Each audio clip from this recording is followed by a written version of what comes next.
Let's talk about multiplying and dividing power series. I'm going to do two examples in this video. The first one is the Maclaurin series, which is the Taylor series centered at 0 for sine times cosine. And then the second example, we'll do sine divided by cosine. Okay, so in this first example, we want to multiply the Taylor series for sine and cosine.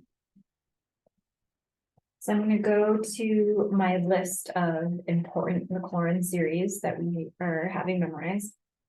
And I'm going to replace both sine and cosine with their Maclaurin series. So sine is x minus x cubed over 3 factorial plus x to the 5th over 5 factorial, and so on. I'll do 3 terms for each. And then cosine is a very similar pattern, but it's going to hit all the evens. So you have 1 minus x squared over 2 factorial plus x to the 4th over 4 factorial, and so on. Again, the dot at the end of each of these is really important. These lists go on forever with the same pattern. So what we would like to do is multiply enough of this out so that we can actually see the first 3 terms, so the 3 like lowest powers of x of this entire Taylor series. So we're going to multiply this out the way we would if we had to multiply 2, let's say, trinomials, which is kind of what we're looking at, right? We have 3 terms in each of these that we're doing. So I'm going to have this times this whole thing plus this times this whole thing, and so on. I'll just write out a few. So x times the entire cosine expansion.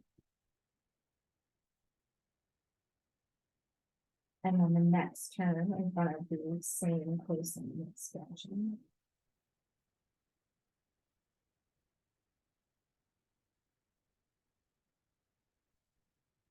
And then the next one would be this term times all of that.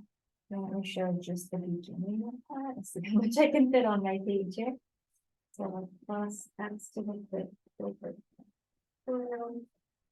1 minus x squared over 2, and then 1 negative dot from there, and then we'll say plus dot at the end of the whole thing, just to remind ourselves this pattern will continue forever.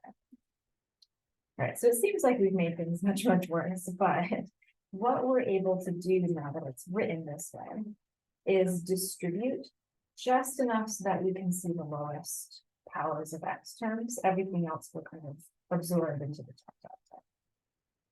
So in this first one, if I distribute x in, I'll get a term with a single power of x, and then a cube, and then a 5th. And then do those 3, and then something similar over here and over here. The powers of x I'm going to get are 1, 3, and 5, so I'll only distribute here the ones that are actually going to give me powers that low. If it's going to give me a power higher than 5, I'm going to just choose to ignore it, just because I can tell that's plenty high to get 3 terms total. All right. So x times 1 is x. And then x times this term will give an extra power. So I will separate the number coefficient from the power of x, because I'm going to have to combine terms soon, which will be unpleasant, but this will help me get there. So I have x cubed with that 2 now, because we have 1x here and then 2 more there. And then finally 1 over 4 factorial, which would be 24, and then x to the 5th total, because we have 1 here, 4 there. And we'll give it a dot. I'm also going to distribute here, but I'm going to start stacking my terms just so that, you know, they're not going to fit on one line anyways. And it's going to help me kind of visually combine those terms in the following step. Okay, so the first one here, I have negative x cubed over 6 times 1.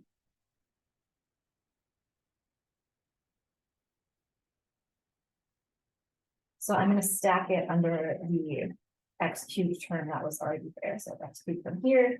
This 6 is just me computing the 3 factorial. That's 3 times 2 times 1 is 6. And it's negative because we had a minus sign right here. And then the next term that's gonna come out will have a power of 5, and it's gonna be positive because it has a double negative right there. So I'll have 1/3 factorial, 2 factorial. That's 6 times 2 is 12. So we'll have plus 1/12 x to the 5th. And because all the other powers are going to be higher than 5, I'm going to dot from there, because I know that these, once they're combined, will be my 3 terms that I'm doing. I am going to get 1 x to the 5th term in the first one here. So I'll include that in my list, and then everything else we'll just call a giant dot. Okay, so this one, it's just 1/5 factorial x to the 5th with positive.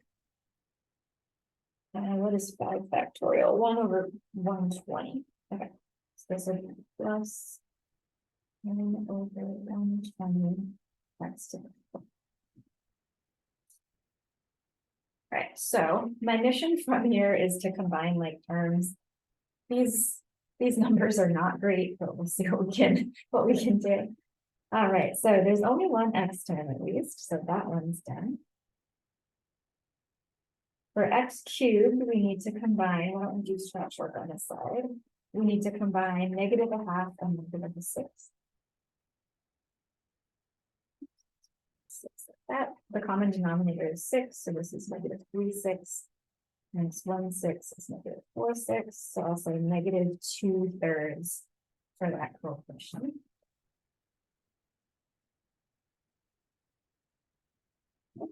And then the very last one I need to do is x to the 5th, so to add these 3 fractions together. Do we want to do this? Yeah, why don't we just end this? We'll be lazy. Whatever 1/24 plus 1/12 plus 1/120, whatever that number is, we don't have a calculator, so we'll leave it. That's the coefficient next to the 5th. All the remaining terms have exponents higher than the 5th, so these are my first 3 terms of the Maclaurin series as requested. The second problem that I want to do here is the Maclaurin series for the division of these same two formulas. So sine of x divided by cosine of x. We're only going to do 2 terms because, as bad as the multiplication was, the division is even more annoying. Okay, so we're writing this as sine divided by cosine. So cosine is the thing going into sine. So we're going to set this up like a polynomial long division problem.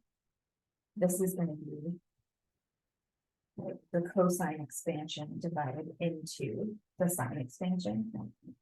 So I'm going to come back up here and just grab the sine and cosine Maclaurin series that kicked us off here. So cosine is the second one here, so we'll have the evens on the outside.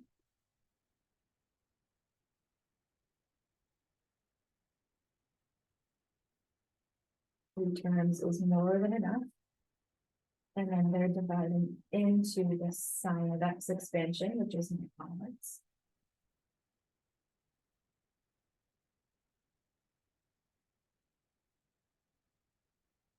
And again, 3 terms is more than enough for these purposes. Right, so we're dividing one infinite polynomial by another infinite polynomial.